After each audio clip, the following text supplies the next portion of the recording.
He wed the alien queen without ever meeting her and found no regret. HFY Reddit.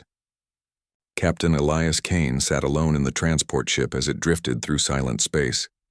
Outside the window, stars stretched like cold fire, endless and uncaring. He watched them without feeling. Once, long ago, he would have admired their beauty, but now they reminded him only of battles fought among them, battles that had taken everything from him.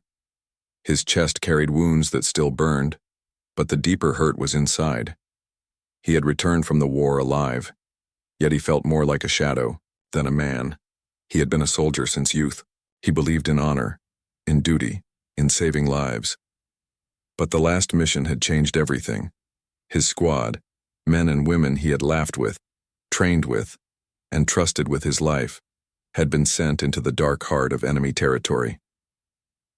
The mission was supposed to be simple: secure a relay station and hold it until reinforcements arrived. Instead, it became a trap. The station exploded, ships were torn apart, and screams filled the comms until one by one they went silent. Only Elias survived. He had dragged himself through fire and smoke, carrying a body that was too weak to keep fighting but too stubborn to die. When he was finally rescued, he wished he had not been. Now he was being reassigned. No medals, no glory, no recognition. The higher command had given him orders to report to a small colony far from the core worlds. His new task was dull: escort supply convoys, help farmers build defenses, train a few volunteers to hold rifles if raiders came. It felt like a punishment, as if the galaxy itself wanted to remind him that his days as a soldier of worth were over. The commanders said it was an honorable post, but he knew the truth. They wanted to bury him somewhere quiet, where his broken heart and haunted eyes would no longer remind others of the war. The transport ship landed on the colony world of Haven 6. The name sounded peaceful, but the land was rough. Fields stretched, far and wide, broken by hills and thick woods. The colony houses were built from metal and stone, plain and strong against storms. People came out to see him arrive, their faces full of suspicion. They had heard of soldiers like him, men who had lived too long in war and carried shadows into peaceful places. He greeted them with simple words, but they only nodded. Their children clung to their parents, watching him with wide eyes as if he carried danger in his very steps. Days passed and Elias tried to perform his duties. He walked along the supply lines, checked the watchtowers, and taught colonists how to handle rifles. But he saw the doubt in their eyes. They whispered that he was broken, that he had lost his soul in the war. They were not entirely wrong. Night, when the stars rose above the colony, he sat alone outside the barracks. The silence of the planet was heavy. In the stillness, memories returned. He saw the faces of his squad, heard their voices, and felt the crushing weight of his survival. Sometimes he clenched his fists until his hands bled just to remind himself he was still alive. Yet even in his silence, there was something different about this place. The colony was not perfect, but it was alive. Families built homes together. Children ran across the fields. Workers sang as they lifted stones. They had no great fleets or armies, yet they fought every day in their own way. Fought to live, to grow, to hold on to a future worth protecting. Watching them stirred a faint echo inside him, a whisper he tried to ignore. He told himself it did not matter. He was only here to follow orders, nothing more. But one evening, while walking the edge of the forest, he stopped and looked up at the sky. The twin moons of Haven 6 shone above, silver and quiet, and the stars glimmered beyond. His heart felt heavy but also strangely restless. Somewhere out there, beyond the horizon of stars, something was waiting for him. He did not know what, and he did not dare to hope. He had promised himself never to hope again. But in that moment, he could not shake the sense that his journey was not yet over, and that fate had brought him here for a reason he could not yet see. Elias tightened his grip on his rifle and turned back toward the colony lights. His steps were steady, but inside he remained torn between the weight of his past and the faint spark of something he did not yet understand. He believed his heart was broken beyond repair. Yet far away in the vast sea of stars there was one who would soon prove him wrong. The colony of Haven 6 lived in quiet rhythm. Days began with the sound of tools striking metal, and ended with lanterns glowing in the windows of simple homes. Captain Elias Kane walked among them, his uniform making him stand out like a reminder of a war that seemed far away. The colonists greeted him with polite nods, but trust did not come easily. They were people who valued peace and hard work, not soldiers who carried ghosts in their eyes. His new duties gave him little rest. Each morning, he inspected the walls around the colony. They were not strong enough to stop a real attack, only enough to slow it. He showed the workers where to place watchtowers and taught them how to fire warning flares. Some listened with interest, but others looked at him as if he were dragging war into their peaceful land. Elias felt the distance between them, though he never complained. Orders were orders, and he followed them with the same discipline that had once carried him through battles. At night, when the stars spread across the sky, Elias found himself alone more often than not. He would sit on a hill outside the colony, his rifle across his knees, staring into the darkness of the forest. The silence pressed against him, and memories of the battlefield came uninvited. He could still hear the last cry of his squad leader, the static-filled voices fading one by one. The guilt clung to him like armor he could never take off. The colonists thought he was cold, but the truth was simpler. He was afraid that if he let anyone close again, he would lose them too. One day, the supply convoy prepared to travel to a mining camp 3 hours away. Raiders were known to roam the sector, so Elias was tasked with escorting them. He marched at the front, scanning the ridges and tree lines with sharp eyes. The colonists followed with carts of food, tools, and medicine. The path was quiet, but tension rode with them. Elias noticed how the farmers held their rifles awkwardly, their hands shaking when the wind rustled the branches. They were not soldiers. They were fathers, mothers, sons, and daughters trying to protect their lives with weapons that felt heavy in their hands. Elias walked among them, calm and steady, like a shield. Even if they did not trust him, they felt safer with him there. When the convoy reached the mining camp, the workers came out with tired faces. Supplies were unloaded, repairs were made, and the colonists shared simple meals together. Elias kept watch at the edge of the camp, standing like a statue with his rifle ready. A group of children peeked at him from behind a wall, whispering. One of them, braver than the rest, stepped forward and asked if he was truly a soldier. Elias hesitated before nodding. The boy's eyes widened, full of wonder instead of fear. For the first time in months, Elias felt something stir inside him, something almost forgotten. He remembered that once, long ago, being a soldier had meant protecting, not just fighting. That night, they began the return journey. The stars guided them as they moved in silence. Elias walked at the rear now, his senses sharp. He caught every movement of the shadows, every distant sound. The forest seemed alive, and he knew danger was not far. Suddenly, a flicker of light appeared on a ridge. He stopped and raised his hand. The convoy froze. Another flash came, then another, like signals between hunters. Elias's jaw tightened. Raiders were near. He ordered the colonists to form a circle with their carts, creating a barrier. Fear spread across their faces, but they obeyed. Elias moved to the front, his rifle steady, his heart cold. Shapes appeared among the trees, quick and silent. The raiders stepped into the open, their weapons aimed. They shouted demands, but Elias's voice cut through the night with calm authority. He told the colonists to hold their ground, not to fire until he gave the word.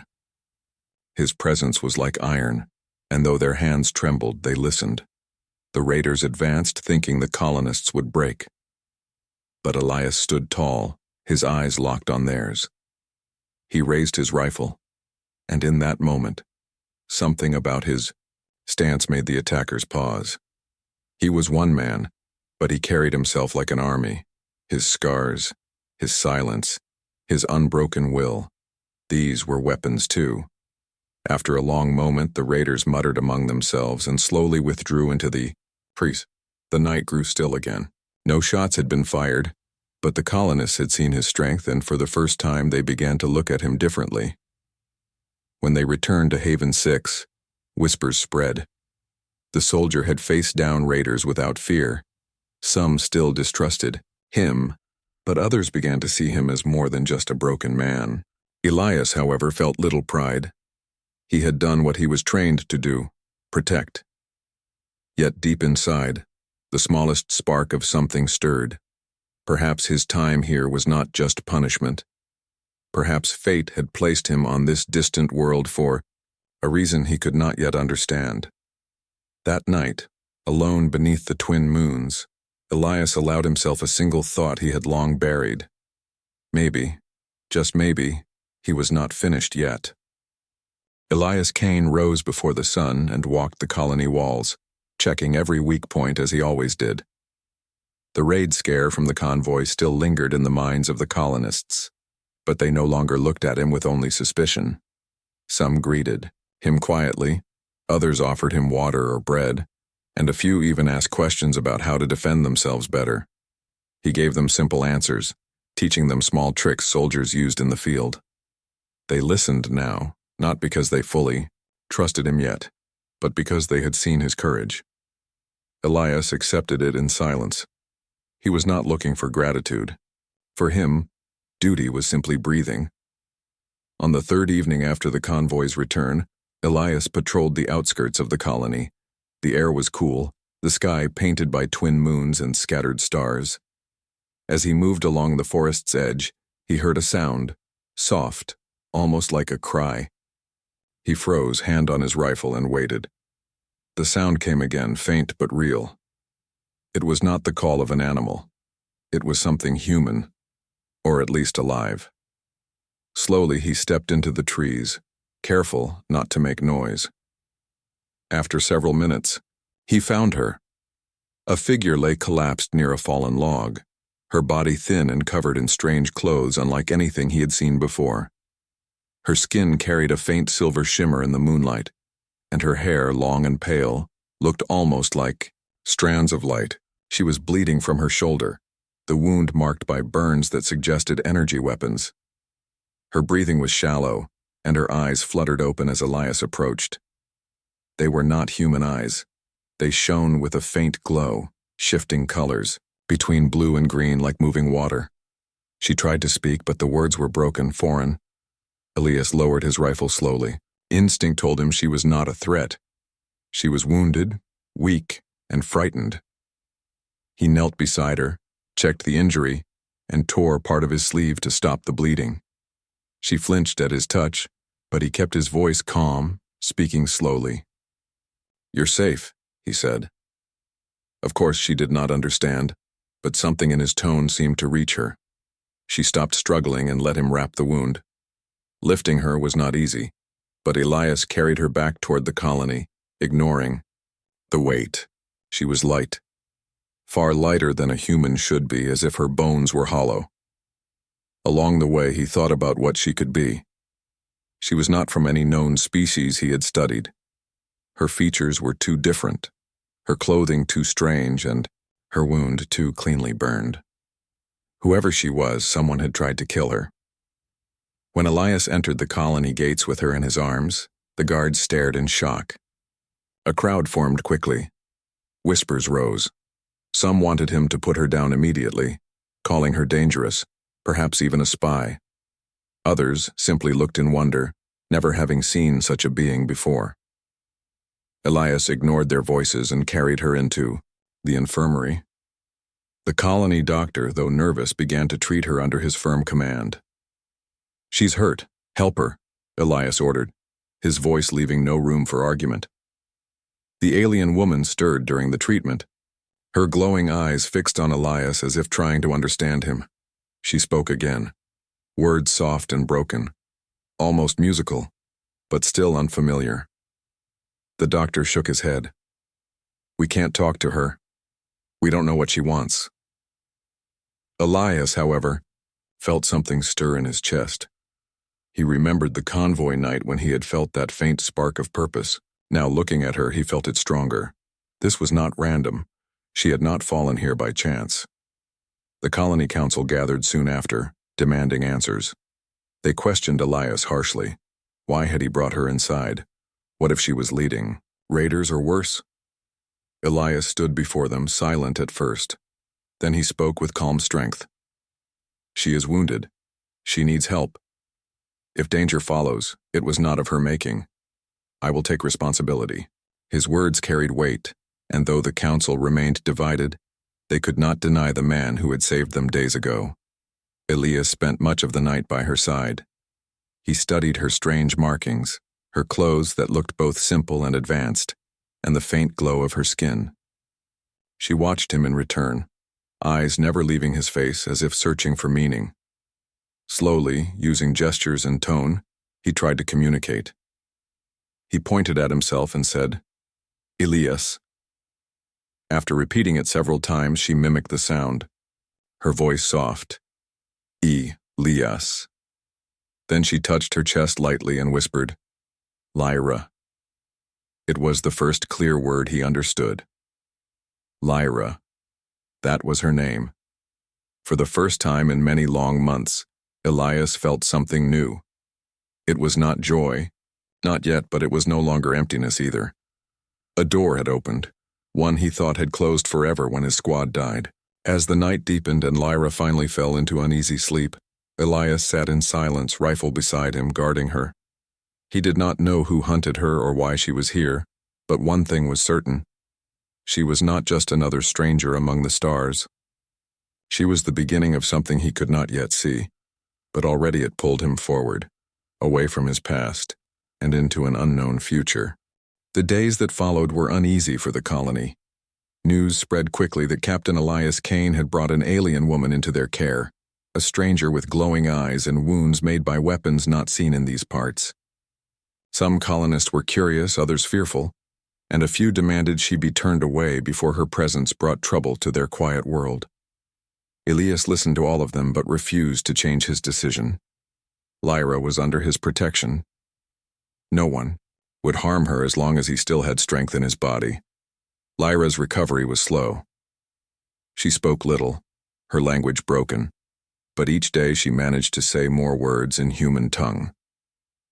Elias spent hours teaching her, pointing at objects and naming them, repeating patiently until she understood. She, in return, tried to share her own words, soft and flowing like music.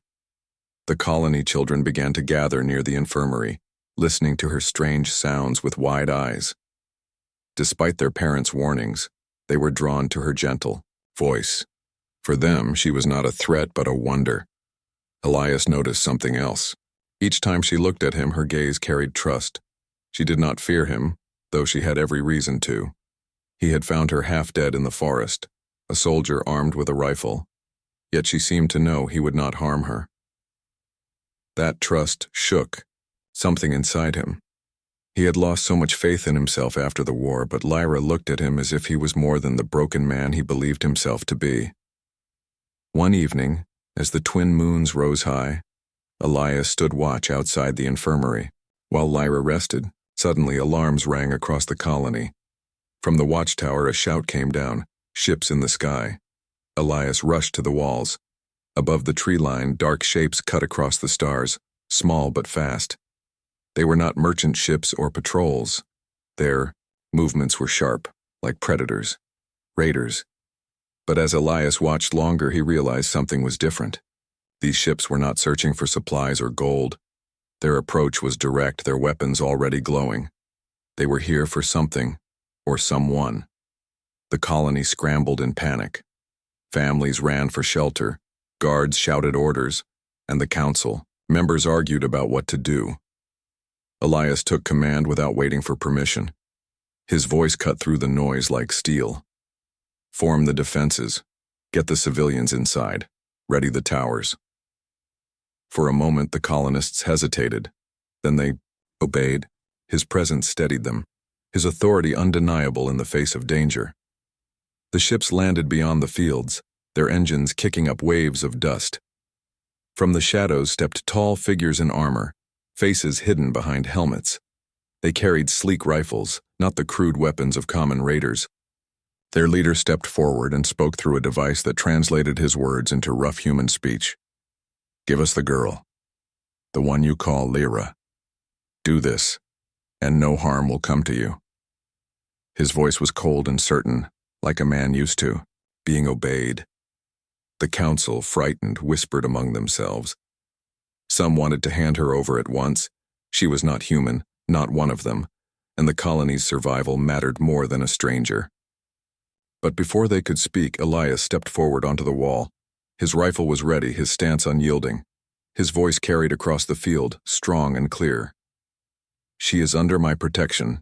If you want her, you will have to come through me." The words silenced the crowd behind him. Some gasped, others stared, but none could deny the power in his tone. The armored figures raised their weapons.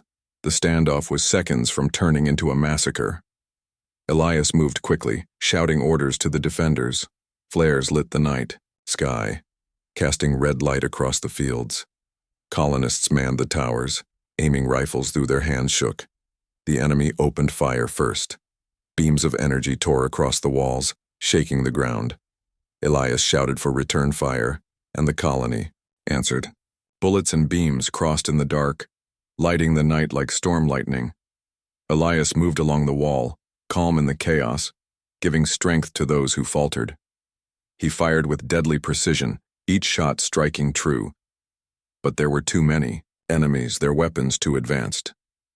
The colony's walls shook under the assault. Elias knew they could not hold forever. He turned and saw Lyra standing in the doorway of the infirmary, her pale hair glowing under the moons. Fear was in her eyes, but also something else, determination. She shouted words in her own tongue, pointing toward the enemy ships. Elias did not understand the language, but he understood the meaning. They were not just here to capture her. They wanted what she carried. The defenders fought fiercely, but the enemy pressed closer. Explosions shook the fields. Fires burned along the colony edge. Elias rushed to Lyra, pulling her back to safety. "What do they want?" he demanded. She struggled with the words, her voice shaking but clear enough. "Knowledge, power, old technology. I must not fall." Her hand gripped his tightly, eyes pleading. Elias understood then. She was more than a lost wanderer. She carried something greater, something the galaxy itself might hunger for. The battle raged on, but Elias made his choice. He could not let her be taken. Not because of her secret, not because of what she carried, but because of who she was. Someone who trusted him when he no longer trusted himself. He pulled her close, speaking with the same steady voice that had carried him through countless battles. "Stay behind me. I'll protect you." Her glowing eyes locked on his, and for the first time in years, he felt the fire of purpose burn bright in his chest. The night of Haven 6 was filled with war once again, but this time Elias was not fighting for orders or glory. He was fighting for her. Smoke drifted across the colony fields as the battle finally slowed. The armored hunters retreated to their ships after heavy losses, leaving behind scorched ground and broken walls. The colonists were shaken but alive. Families hugged each other, in relief, whispering thanks to the soldier who had stood firm when fear threatened to break them. Elias did not take pride in their words. His uniform was torn, his arms bruised, and his rifle nearly empty, but none of that mattered. His eyes searched only for Lyra, and when he saw her standing safe, his chest eased for the first time since the fight began. The colony council called an emergency meeting, voices raised in fear and anger. Some demanded Lyra be sent away at once. They argued that keeping her here would bring more hunters, more fire, and more blood. Others spoke more softly, pointing out that Elias had risked everything to protect her, and that she had done nothing to harm them. But fear weighed heavier than reason. They turned to Elias, waiting for his answer. His reply was steady and unshaken. "If they return, they will face me again. She stays." The firmness in his voice left no space for argument. Even those who disagreed fell silent, for they had seen him turn the tide of battle with his courage. That night, Lyra sat by the fire in a small shelter outside the infirmary. Elias joined her, his body aching but his mind restless. The flames lit her silver skin and made her glowing eyes shimmer like liquid stars. She spoke slowly, searching for the right words in human tongue. "You saved me. Again." Elias only shrugged.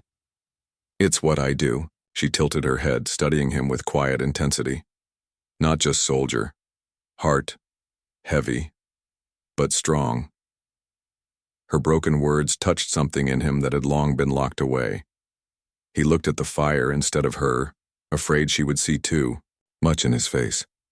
Lyra reached out and touched the scar on his arm, the one left from his last battle before coming here. He stiffened at first but did not pull away. Her hand was gentle, warm in a way that felt different from any human touch. "Pain. Inside," she whispered. "Like mine." Elias turned to her then, surprised. She nodded slowly, as if confessing a truth she had carried alone for too long. She told him, in halting words, that she had once belonged to a people who lived far from this part of the galaxy. They were seekers of knowledge, keepers of ancient memory. But others had feared them, hunted them, and scattered them. She had escaped with fragments of what her people had protected, knowledge of old machines that could shape the future of entire worlds. The hunters who chased her now wanted that power. If they caught her, they would use it to conquer. Elias listened, silent but attentive. He saw no lies in her eyes, only sorrow. She had lost her people, her home, perhaps even more than he had, lost himself. In her story, he heard echoes of his own. Two broken souls from different stars, both carrying burdens that others could never understand.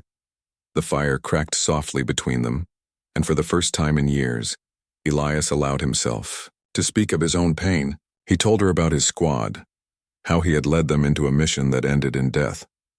He confessed that every night he heard their voices, blaming himself for surviving when they did not. His words were low, heavy, and when he finished, silence hung in the air. Lyra reached for his hand and held it gently. "Not your fault," she said. Her voice was soft but certain. "You live because you must. Purpose still waits." Elias felt something stir deep inside, something that had been buried under grief and guilt. He had told himself he would never open his heart again, but here was someone who understood without judgment.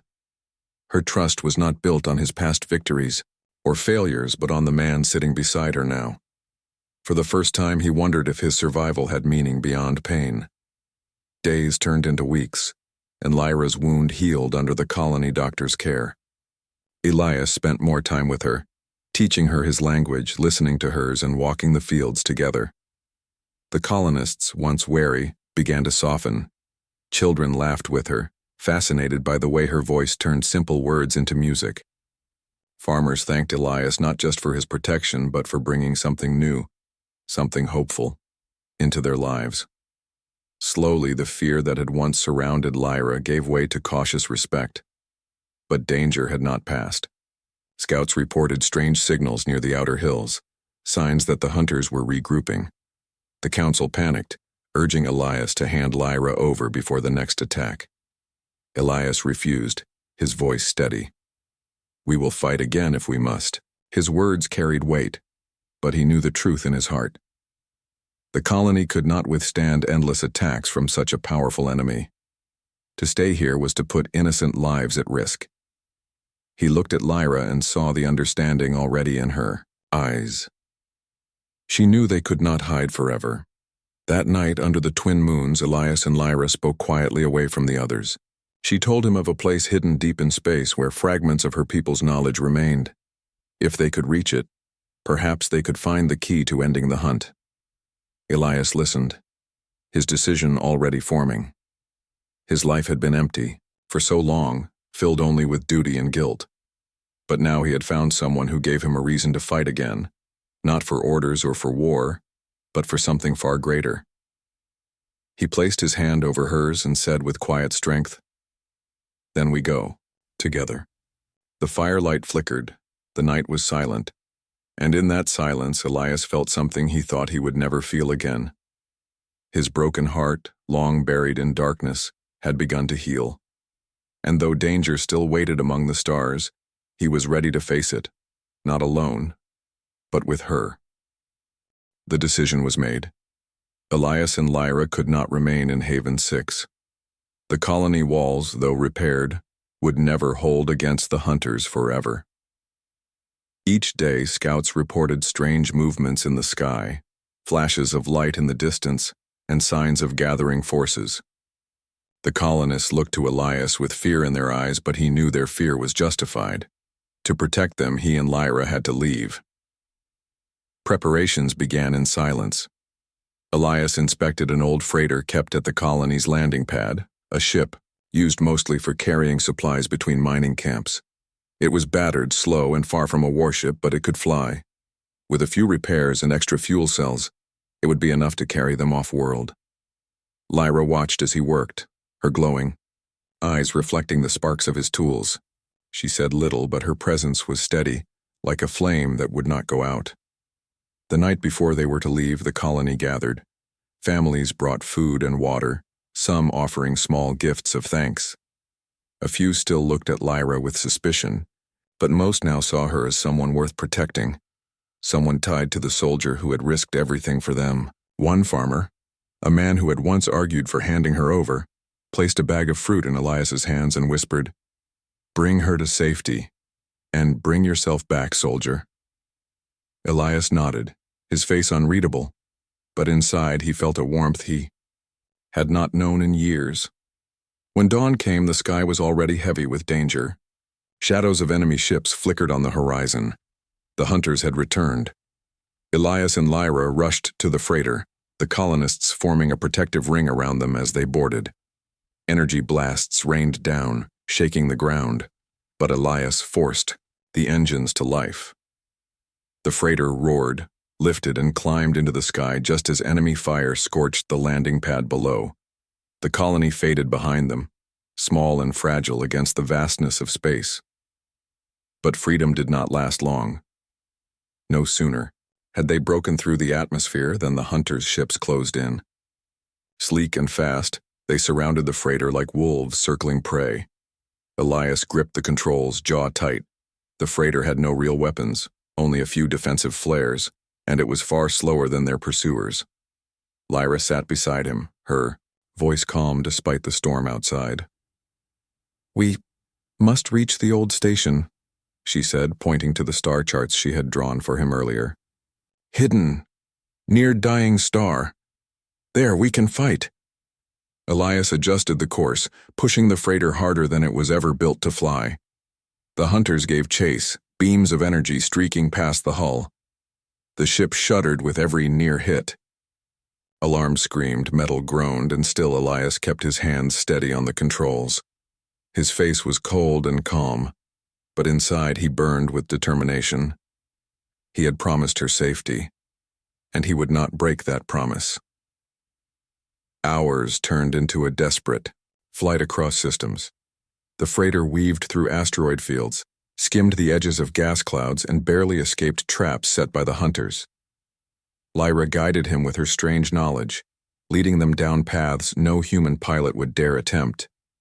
At times she placed her hand on his, steadying him, and in those brief touches he found strength greater than steel. Finally, after endless pursuit, they arrived. Ahead lay the ruins of a station orbiting a dying star. The light of the star was weak, its flames fading into shadows, but the station still glimmered faintly, a ghost of the past. Elias guided the freighter inside, weaving through broken metal until they found a docking bay. As the ship landed, silence fell. For a moment, there was peace. But it did not last. The hunters followed, their ships closing in around the station. Elias and Lyra stepped onto the cold floor, the air filled with dust and echoes of ages long gone. Lyra moved quickly, her hands brushing across panels on the walls, her glowing eyes bright with memory.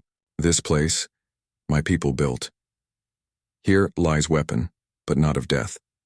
A shield, a light, can stop them. Elias kept watch, rifle ready, as her words sank in. He had thought she carried only secrets, but now he realized she carried hope. A technology strong enough to protect, not destroy. It was why the hunters wanted her so badly.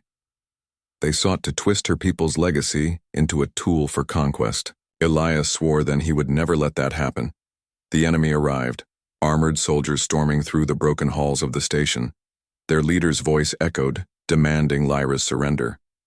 Elias answered with gunfire, holding the line with unyielding strength. The battle was fierce. Beams tore through walls, explosions shook the floor. But Elias fought with the fury of a man who had finally found something worth dying for. Lyra worked at the controls, her voice chanting in her own language, calling life back into the ancient station. Lights flickered, systems hummed, and a low pulse filled the air. Elias stood in the doorway, his rifle spitting fire, his body refusing to fall even as the hunters closed in. Each shot was measured, each step defiant. He no longer fought as a soldier obeying orders. He fought as a protector, a man who had been broken and had chosen to rise again. Beside him, Lyra cried out as the station came alive. A wave of energy burst outward, a shield of light expanding across space. The hunters' ships struck it and shattered, their weapons useless against the ancient power. The soldiers inside staggered as their systems failed, and for the first time fear filled their eyes. When the last echoes of battle faded, the station stood silent once more, glowing faintly with the shield that now surrounded it. The hunters had been defeated, at least for now. Elias lowered his rifle, breathing heavily, his body bruised and burned. Lyra stepped beside him, her hand finding his. She looked at him not with fear or pity, but with trust and warmth. In her eyes he saw what he had been searching for all along, not glory, not redemption, but meaning.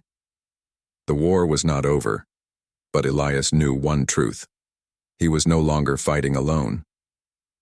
The silence after the battle felt almost unreal. The broken halls of the ancient station were filled with smoke and scattered sparks, but no more enemy footsteps echoed through them. Elias stood leaning against the wall, his chest rising heavily, the rifle still in his grip.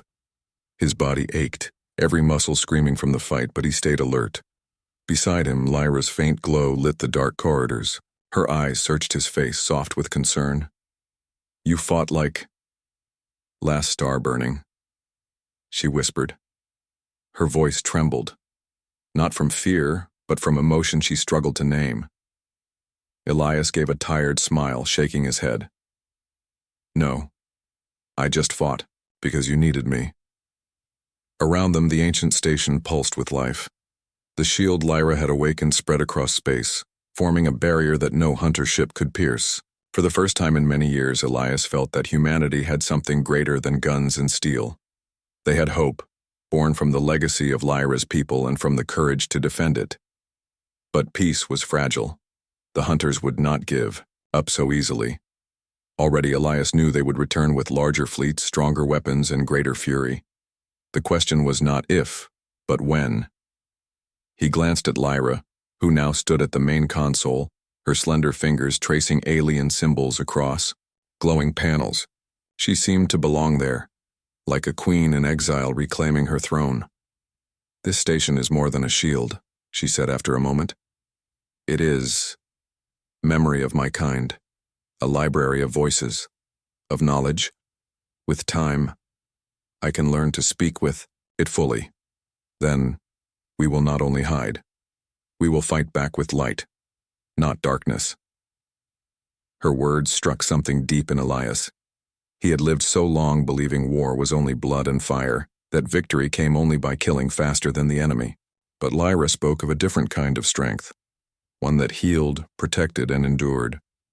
He realized then why he had felt drawn to her since the day they met. She carried the opposite of his scars.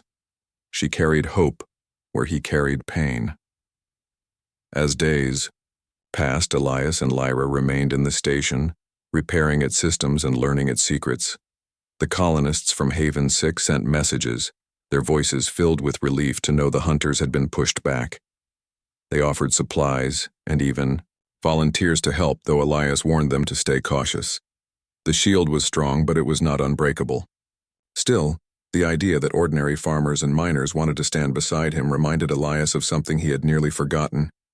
Humanity was not weak. It only needed someone to show it a reason to stand tall.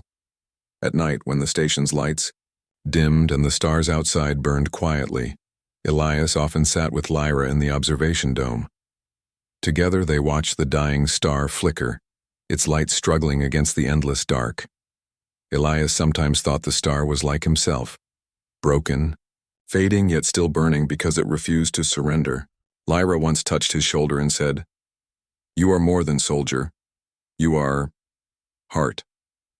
A heart can be broken, but it also heals stronger." Those words stayed with him. They reminded him of what he had lost and what he had now found. His heart, once heavy with grief, no longer felt like a burden. It felt like a weapon of its own, one forged by love and trust. The hunters returned sooner than expected. One evening, alarms filled the station as long-range scans showed a massive fleet approaching. Dozens of ships, far larger and stronger than before, cut through the dark like blades.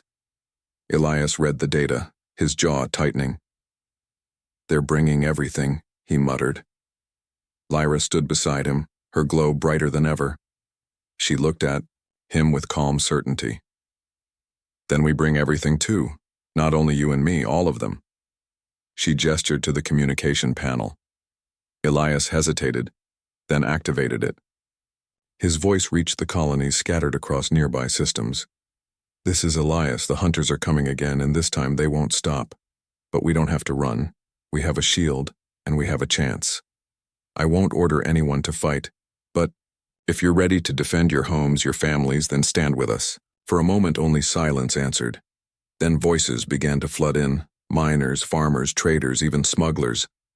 They all spoke the same words: "We will come." Humanity was answering the call. The final battle came like thunder. The hunters' fleet crashed against the shield, firing with everything they had. The station shook, lights flickered, and cracks spread through the ancient defenses.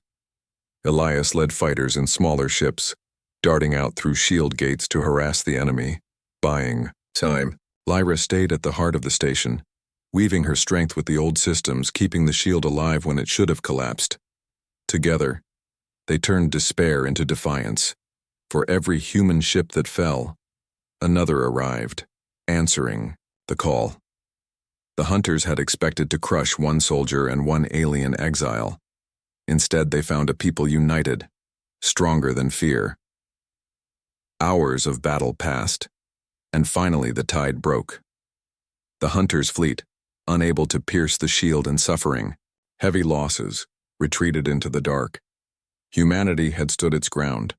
For the first time, they had won not by hiding or surrendering, but by believing they could stand together. When the last enemy ship vanished, the colonies erupted in celebration. Elias returned to the station, battered but alive.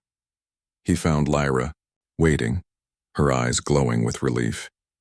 She stepped close, placing her hand gently over his heart. "It is no longer broken," she whispered. Elias met her gaze, his voice steady but soft. "No, because you mended it." And in that quiet moment, surrounded by the endless stars and the reborn strength of humanity, Elias finally understood. The war was not over, but he no longer carried it alone. He had found something greater than duty, greater than survival. He had found someone who gave his broken heart a reason to beat again.